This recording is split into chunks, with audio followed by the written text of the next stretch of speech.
Taurus Jewelry latest news. Refund status as on 20th July 2026. Taurus Jewelry latest news. Refund status as on 20th July 2026. Thousands of investors are asking one question. When will we get our money back? हमारा पैसा कब मिलेगा? ये torus jewellery के investors हमसे बार बार comments के जरिए सवाल पूछ रहे हैं। तो मैं आज की रिपोर्ट में आपको डिटेल में बताऊंगा। Over 1.25 lakh investors are believed to have been affected by the alleged Torres jewellery scam. करीब 1.25 लाख इन्वेस्टर्स इसमें अफेक्ट हुए हैं। खैर, आगे की बात करते हैं। The Enforcement Directorate is conducting raids, assets are being traced, bank accounts have been frozen. ये तो आपको पता ही है, ईडी इस पे जांच कर रही है, यूओडब्ल्यू मुंबई की वो भी जांच कर रही है। इसके साथ साथ बैंक अकाउंट्स फ्रीज हैं।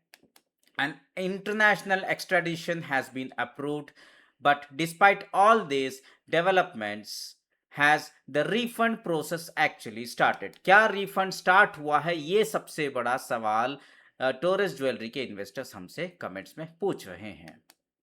Let's understand the latest position as of 20th July 2026. The biggest development today comes from Enforcement Directorate. सबसे बड़ा सवाल जो है ईडी के जरिए आता है। ED has frozen bank accounts containing 21.75 crore linked to Platinum Hearn Private Limited, the company behind the Taurus Jewelry brand. Taurus jewellery brand का जो भी है उसका बैंक अकाउंट फ्रोज हुआ, एसेट्स बहुत सारे फ्रीज हुए हैं। देखते हैं आगे। Apart from freezing these accounts, the ED also carried out search operation at 13 different locations across Mumbai and Jaipur under the Prevention of Money Laundering Act. Investigators seized documents, digital devices, and financial records that could help trace additional assets connected to the alleged scam. This shows one important thing: the investigation is still moving forward. Investigation अभी भी जारी है, stop नहीं हुई। It has not stopped at all. दोस्तों, देखिए, हर investor refund का wait कर रहा है, लेकिन रिफंड से पहले गवर्नमेंट एजेंसीज को एक और काम करना पड़ता है, मनी रिकवर करना, और वही प्रोसेस अभी चल रहा है। According to the ED's preliminary findings, nearly 13.78 crores was allegedly routed into companies' accounts through multiple shell entities linked to an individual identified as Lallan Singh. Lallan Singh के नाम पे कुछ 13.78 crores ट्रांसफर किए गए हैं, उसका ईडी ने पता लगाया है।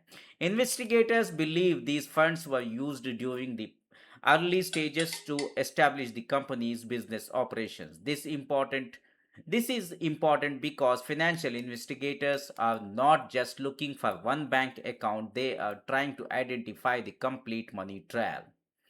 Every transaction, every linked company, every property, every beneficiary, हर चीज जांच कर रही है ईडी की एजेंसी। प्रॉपर्टी हो या कंपनी से कोई भी ताल्लुक लिंक है, सब कुछ जांच कर रही है। Because only after identifying the assets can authorities move towards recovery. Another important development happened earlier this year in March 2026 is court in Moldova approved the extradition of Olena Stoyan. ओलेना स्टोयान का के एक शख्स का जो है माल्डोवा ने extradition जो India के साथ ट्रीटी है उसको अप्रूव किया कोर्ट ने। और Ukrainian national wanted in connection, वो एक यूक्रेनियन नेशनल था in connection with the alleged money laundering operation behind the Torres jewellery network. तो रशियन को गिरफ्तार कर लिया गया, एक्स्ट्राडिशन कर लिया गया है, और बहुत सारी चीज़ें जो है खुलासा मैं इस वीडियो में करूँगा, बने रहे हमारे साथ। और हमारे चैनल में अगर नए हैं तो प्लीज़ सब्सक्राइब करना मत भूलेगा, और जो है बेल आइकन को दबा कर रखिए। International cooperation is a positive sign. जो इंटरनेशनल कोऑपरेशन मिला वो बहुत अच्छी खबर है हमारे लिए। It shows investigations are pursuing the case beyond India's borders. India के बॉर्डर से बाहर भी इन्वेस्टिगेशन जारी है। If key accused are brought back to India, investigators may gather additional evidence regarding fund movement and overseas connections. Overseas connection क्या है, fund क्या क्या हुआ है, वो वापस लाने में कामयाब हो सकती है। Now let's answer the question everyone is asking. जो सब लोग सवाल पूछ रहे हैं उसका सवाल का जवाब देने की कोशिश इस भाग में किया जाएगा। What is the refund status today? Refund status क्या है? 20 जुलाई 2026 है आज का दिन जब यह रिकॉर्डिंग हो रही थी। There is no official announcement that refunds have started. आपको तो पता ही है रिफंड तो शुरुआत नहीं हुआ है।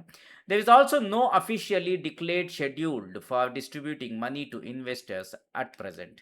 अभी तक कोई भी जो है ऑफिशियली डिक्लेयर्ड डेट या मंथ कुछ भी हमारे पास ना किसी के पास भी इसकी अपडेट है, ना ही ऑफिशियल्स ने डिस्क्लोज किया है। The investigation remains active.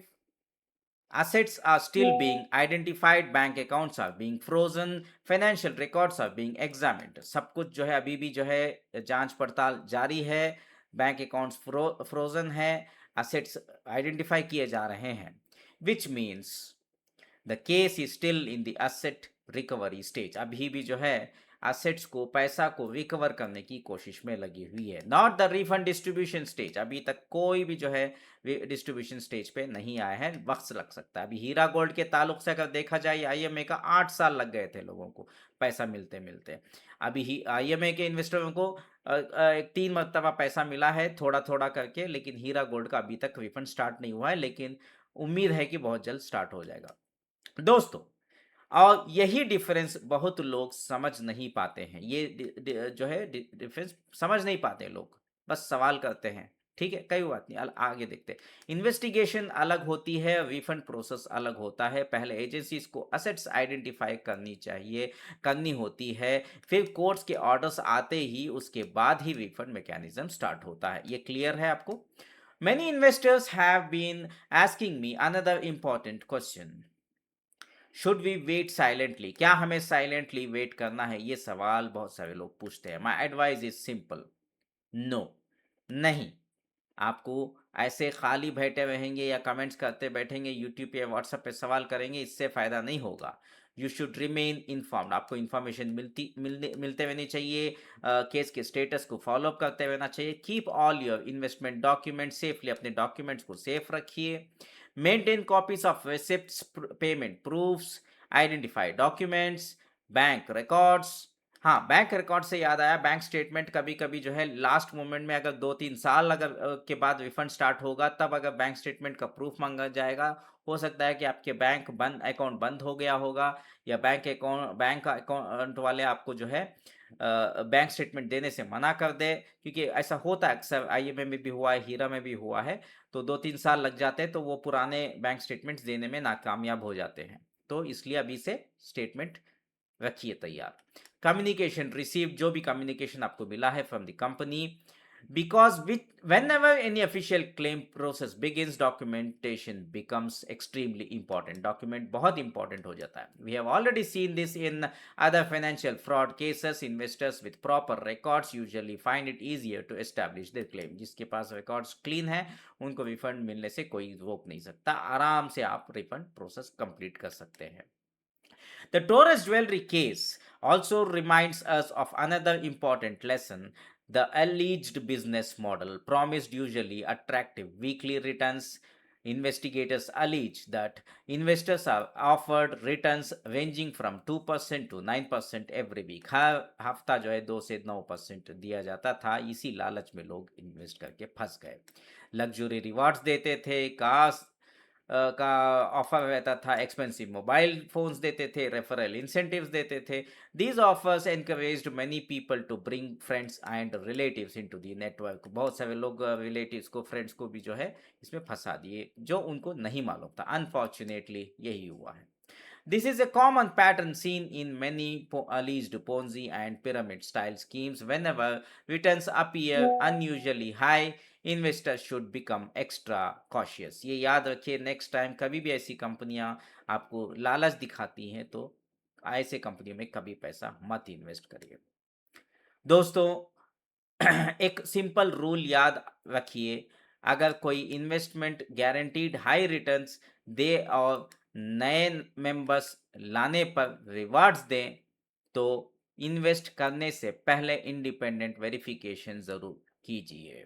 Financial awareness ही सबसे बड़ी प्रोटेक्शन है। As someone who has covered cases like Heera Gold, जैसे मैंने हीरा गोल्ड का IMA के बारे में बोला है, and now Torres jewellery, I see common pattern, same pattern दिखाई देता है। Every scam begins with hope, every investigation begins with evidence.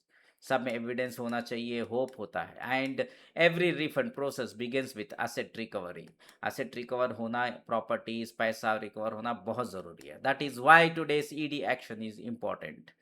Freezing 21.75 crore does not mean refunds will begin tomorrow. Freeze कर दिए तो कल पैसा मिल जाएगा, ऐसा कभी नहीं हो सकता. But it does indicate that investigators are continuing to secure assets that could eventually become part of any future compensation process, subject to court orders and legal procedures.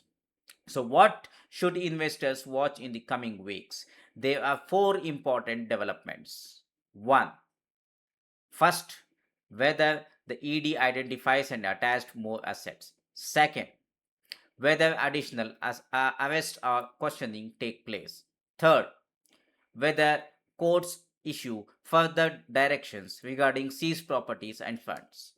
आपको कोर्ट कुछ और जानकारी देती है कि क्या क्या प्रॉपर्टीज, अगर एक्स्ट्रा और कोई प्रॉपर्टीज आए हैं, सीज हुए हैं, या फंड्स जो है गवर्नमेंट एजेंसीज को मिले हैं, ED को या EOW को, वो हमें उसके ऊपर गौर फिक्र करना। And fourth, whether any official refund or claims mechanism is announced by the competent authorities.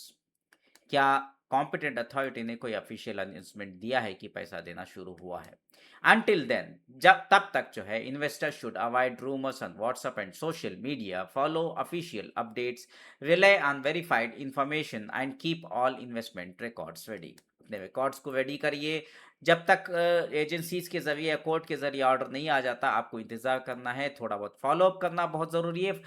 बीच बीच में आपको ऑफिशियल्स को याद दिलाना भी ज़रूरी है, उनके ऑफिस में जाना है। टोरस के जो भी ज्वेलर्स के इन्वेस्टर्स हैं, जाइए वहाँ पे, पता लगाइए स्टेटस क्या है, तभी आपको कुछ फ़ायदा हो सकता है। प्रेशर बना के रखना भी ज़रूरी है, ट्विटर के ज़रिए या यूट्यूब के ज़रिए, बहुत इंपॉर्टेंट है। वरना आप देख रहे हैं कि टोरस ज्वेलरी का कोई न्यूज़ ही नहीं है बहुत महीनों से।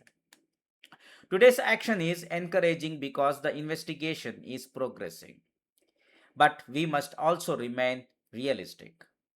Financial fraud investigations involving thousands of investors usually take time. The priority today is tracing money. हमारे पास अभी एजेंसीज के पास प्रायोरिटी है, पैसा कहाँ है उसको ट्रेस आउट करना है। Recovery assets, building evidence. Only after that can the legal system move towards compensation. जब ये पूरा हो जाता है तभी आपको compensation या refund मिलने की उम्मीद जाग सकते हैं। So while today's news is positive, the refund journey is not yet complete. आपके refund journey अभी complete नहीं हुए हैं। What do you think? With the latest ED's action speed up the refund process, or do you believe investors may still have to wait for court directed compensation? Let us know your opinion in comment section below. For the latest updates on financial fraud investigations, governance and investor awareness, this is Digital Politician. I am Farhan Rashid. Thank you for watching. Shukriya. Allah Hafiz.